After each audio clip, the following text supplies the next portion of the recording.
All right, hey everybody. It has been pretty much forever since I've made a YouTube video, um, and this is really kind of just a thing that I'm doing in response to a friend's video, as opposed to really expecting any kind of wide audience out of this. I don't expect too many people to actually see this, other than a few friends, and it doesn't really matter. But we're going to talk a little bit about The Last Jedi, because I know a lot of people, including a couple friends of mine, have questions about it, had concerns, didn't like it, um, you know, and things of that nature. And I figured I would discuss my point of view on it. And my job is not really to convince anyone to like it or not like it or whatever. All I can do is give you my points of view, and you're entitled to your opinion after that. Needless to say, before I go much further, there are going to be spoilers, so if you have not yet seen The Last Jedi, shut this video off. You don't want to hear what I'm about to say. Go watch the movie and form your own opinion, which I'm also going to recommend if you haven't seen it yet. Don't go watching fan opinions, pro or con. Go watch the movie and make your own opinion. Okay, so let's cut to the chase. One more warning, spoilers do apply. Some of the biggest complaints that I've heard in regards to The Last Jedi, and I should go right on record right now, I love this movie. I think it's fantastic, so we'll just start with that. But the biggest complaints I've heard are, let's start with the Snoke, the whole Snoke thing, that there's no backstory for Snoke. That's one of the biggest. Oh, they bring this guy Snoke in, and they, set him up to be the big bad guy, and then, spoiler alert, they kill him off in The Last Jedi. All I can really say with that whole thing is, go back and watch the original trilogy. Go back and watch all three, I guess, specifically, really, A New Hope, Empire Strikes Back, and Return of the Jedi. In A New Hope, we get only a brief mention that there is an emperor. Tarkin mentions him when they're talking about the Senate being disbanded, but no other information on the emperor. We are introduced to the emperor via hologram in Empire Strikes Back, and only for a brief moment. And it's not a coincidence that we are introduced to a character, the only person in the Star Wars universe that Vader bends the knee to, at the same time that we are given the revelation that Vader is Luke Skywalker's father.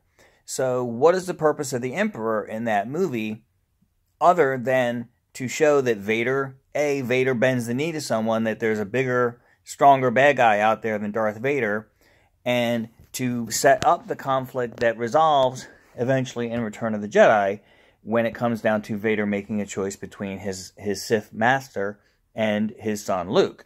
Now flash forward to Return of the Jedi, and we do meet the Emperor in the flesh, and watch that movie, and then watch the scene in The Last Jedi, and see how much it obviously mirrors each other, almost shot for shot in some cases, an obvious homage to that scene, but obviously with very, very different results when it comes down to our protagonists, but not when it comes down to the Emperor and when it comes down to Snoke. The same thing happens.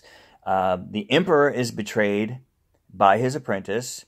Darth Vader turns and destroys his master, but flips to the light side and becomes, and goes back to the light and saves his son. In The Last Jedi, Snoke is cut down by Kylo Ren, who does not flip and uses this not as a chance to go to the light, but to, sink himself, as his solid foothold, I suppose, in the dark side. He is now the master.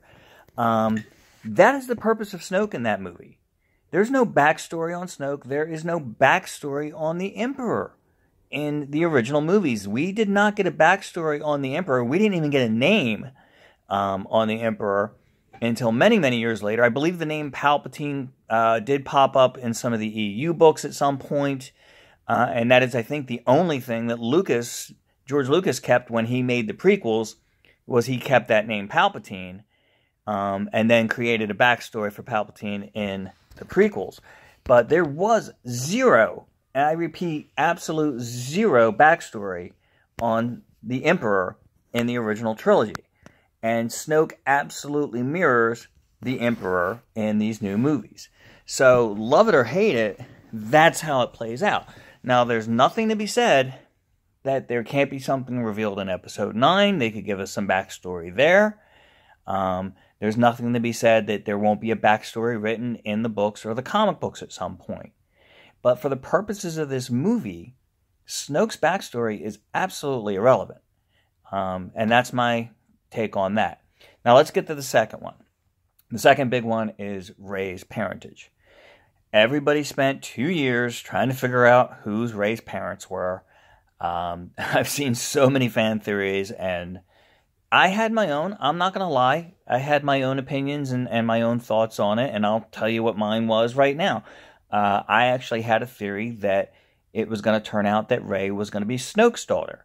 That Snoke had a daughter, that Luke Skywalker hid that daughter away to keep her from being, corrupted by Snoke. So it was a stretch, but it was an opinion. It was an idea. I thought, okay, it could work. That might be it. We were all wrong. Every single fan theory out there was completely wrong. And this movie goes on. The big reveal, again, spoiler alert, is that Rey comes literally from parents that abandoned her. They were nobody. They were alcoholics who sold her off for drinking money and just left her behind. And really, if you go back and watch The Force Awakens, they gave us that answer already, folks. They gave it to you right in that vision that she has, that flashback, whatever you want to call it, where they show the young child Rey being drug off by none other than Unkar Plutt, who is a slave trader and a thief and a just all-around terrible person. Now, when you see that, now in retrospect, you're going to go, what decent human or what decent parents of any kind would leave their child with this piece of filth? Certainly not Luke Skywalker, certainly not Han and Leia, are going to just abandon their child for whatever reason, whatever convoluted plot you have to come up with why they abandon them, to leave them with a guy like Unkar Plutt, first of all. Second of all, it makes absolutely zero sense that she's Han and Leia's daughter.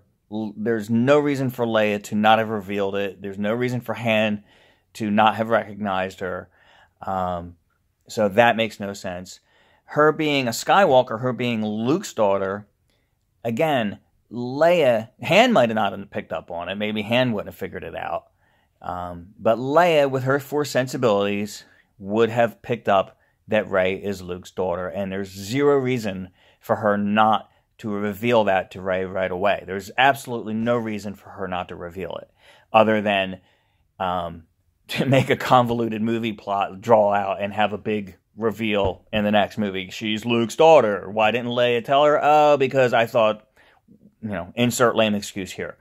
So, doesn't make sense to be a Skywalker. Doesn't make sense to be a Solo. What was the other fan theory? Oh, so, that she was a Kenobi? Sorry, that one just makes me laugh. There's absolutely zero evidence that Kenobi had any family, or that had, children. I know the whole thing with him and Satine in the Clone Wars. He had a romance with Satine and maybe they had a child. Sorry, there was never any evidence of that. Nothing's been established. So to have a reveal, can you imagine the reveal is you're the granddaughter of Obi-Wan Kenobi? And she's going to go, who, what? And we're all going to go, who, what? There's no evidence of it. There's nothing that builds up to that. There's absolutely nothing that supports it. So again, sorry, all your fan theories sucked. And the idea that Rey came from nowhere, came from nothing, her parents were nobody, just lends more credence to the idea that they push in this movie that the Force does not belong to the Jedi, the Force does not belong to the Sith, it doesn't belong to all these sects that rose up around it, and created religions around it and cults around it, that the Force belongs to everyone. Now, obviously, there's going to be people that are more powerful in the Force than others, but the point remains that you don't have to be a Skywalker. You don't have to come from some special lineage. You don't have to have special parents to become powerful in the Force, to be able to use it, to have those abilities. And that is a great message. First of all, it's not only a great message for the universe, for everybody, that we can all kind of make this identification with it, that you don't have to come from something special to be great or to make yourself great. It opens up the possibilities for stories in the future forever. The options are now limitless. We're not tied into who's Luke Skywalker's family. How do we continue the Skywalker heritage? That door can be closed. And I'm a fan from 1977. I was 10 years old in 77, saw it in the theater. So my history goes back that far with Star Wars. And I will be more than happy. It's been great to see my heroes come back on film. It's been great to see them, come back in these new movies. Has things gone 100% the way I thought they would, or maybe would have liked to see certain things? Sure, no, there's a couple things I could complain about and go, I would have liked to have seen this, I would have liked to have seen that. But I've been happy to see them back. I think for the most part, there's been justification with it, and they're going to close the door on that chapter, guys. This is where they close the door, and Star Wars can move on from the Skywalker saga. And I think that is going to open up a realm of possibilities of stories. So I could go into more. I don't want to make this video too long. Maybe I'll do more to answer some other questions in retrospect and things that people have been complaining about. So we'll see if I do that or not. But anyway, that's my thoughts on those two big things right there. I have more thoughts on it. I suppose I could do another thing on the whole Luke Skywalker controversy and how he was used, but maybe we'll do another video on that. Maybe not. We'll see. Anyway, that's my answer to those. Last thing, if you've only seen the movie once and you either A, didn't like it, or B, are on the fence, I suggest at least seeing it one more time, because I'm going to be honest again, I came out the first time and I was on the fence. I had question marks, a lot of question marks. And I actually had the ability and the chance to literally turn right back around and go see a second showing. And I did that, sat through it second time right away, and it all clicked into place for me. So I've seen it actually 4 times already. Yeah, I know. And probably will see it a few more times before it's out of the theater. And every time I see it, I get more out of it. So if you've only seen it once and you're on the fence, at least go see it one more time before you solidify your feelings on it. And after that, I'm not going to get into this whole thing of who's right and who's wrong. And if you didn't like it, if you still hate it after seeing it a second time, or after listening to my opinions on things, you still hate it, well, that's your opinion, and there's not much I can do about it. So anyway, may the Force be with you. Thanks for listening, and maybe I'll see you again soon.